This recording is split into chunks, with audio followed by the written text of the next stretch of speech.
Chapter 11. Serious Reading. Novels aren't what we mean by serious reading. So if you've decided to spend 90 minutes 3 times a week working through the entire collection of Charles Dickens to improve yourself, you might want to rethink that plan. It's not because novels aren't serious. Some of the greatest literature is prose fiction. The problem is that bad novels aren't worth reading, and good ones don't require much mental effort. Sure, some parts of novels like those by Meredith can be tricky, but generally, a good novel pulls you along easily, like a boat flowing down a river. You might finish feeling out of breath, but you won't feel mentally exhausted. The best novels don't make you work hard. But when you're trying to challenge and grow your mind, it's essential to feel that struggle. The tension between the part of you that wants to learn and the part that wants to take it easy. You just don't get that feeling from reading a novel. You don't need to grit your teeth to get through Anna Karenina. So while you should still read novels, don't count them as part of those 90 minutes dedicated to serious mental work. Imaginative poetry, on the other hand, demands far more mental energy than novels. In fact, it's probably the most challenging form of literature. Poetry offers the highest form of wisdom and pleasure. In short, nothing else compares to it. Sadly, most people don't read poetry.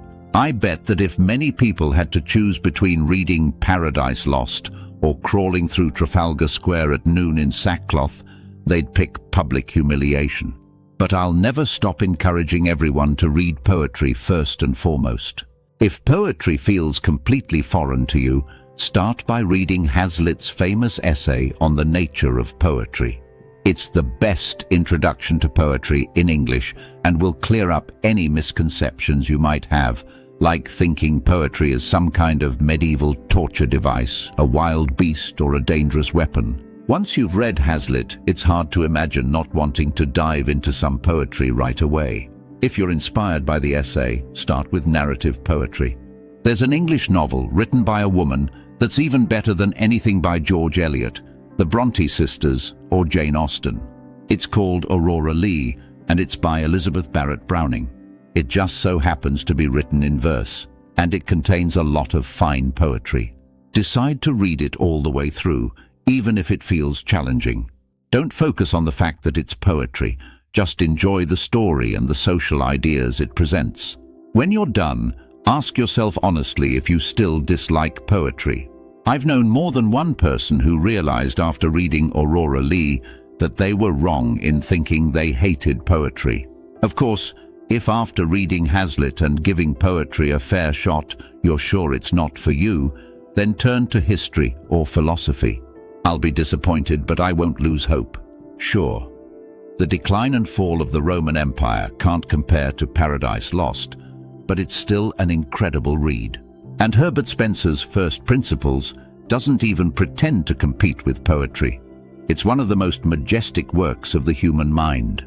I wouldn't recommend starting with these if you're new to challenging reading, but any person of average intelligence, after a year of serious reading, should be ready to take on the masterpieces of history or philosophy. The great thing about these masterpieces is that they're surprisingly easy to understand. I won't suggest a specific book to start with. It wouldn't be useful in the space I have here. But I do have 2 general tips that are important. First, set a clear direction for your reading. Pick a specific time period, subject, or author. Maybe you want to learn about the French Revolution, the rise of railways, or the works of John Keats. Whatever you choose, stick to that focus for a set amount of time. Specializing like this can be incredibly rewarding. Second, don't just read. Think about what you're reading. I know people who read constantly, but it doesn't do them much good because they don't take time to reflect. They rush through books like they're speeding through a highway in a car, with the only goal being to keep moving. They might brag about how many books they've read in a year, but unless you spend at least 45 minutes seriously thinking about what you've read, much of that reading time will be wasted. This means your reading pace will be slower.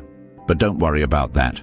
Forget the destination. Focus on the journey. And one day, when you least expect it, you'll find yourself in a beautiful place of understanding and insight.